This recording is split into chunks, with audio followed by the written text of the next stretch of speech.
3 साल बाद बिलाफिर एक बच्चा पैदा हुआ। बादशाह बेहद खुश हुआ और फौरन आगे बढ़कर देखने लगा, मगर मंजर ऐसा था कि वो तकरीबन वहीं बेहोश होकर मरने वाला था। अभी उसका होश ठीक से वापस भी नहीं आया था कि उसने गुस्से में आकर हुक्म दिया कि मलिका को कैद खाने यानी ठंडे महल में डाल दिया जाए और वजीर आजम को हुक्म दिया कि बच्चे को दरिया में फेंक दिया जाए ताकि मछलियों का रिस्क बन जाए।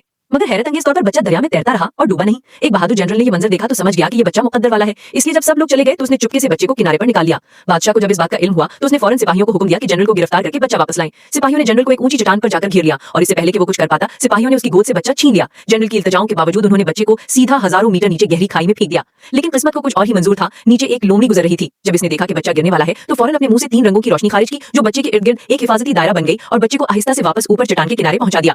इतने में चट्टान के ऊपर एक नौजवान आलिम जो खुदकुशी करने वाला था, बच्चे के रोने की आवाज सुनकर चौंक उठा। वो फौरन आगे बढ़ा और बच्चे को अपनी बाहों में उठा लिया। बेचारे बच्चे, तुम भी मुझे ऐसे छोड़े गए हो, मगर अफसोस मैं तो पहले ही मरने वाला इंसान हूँ।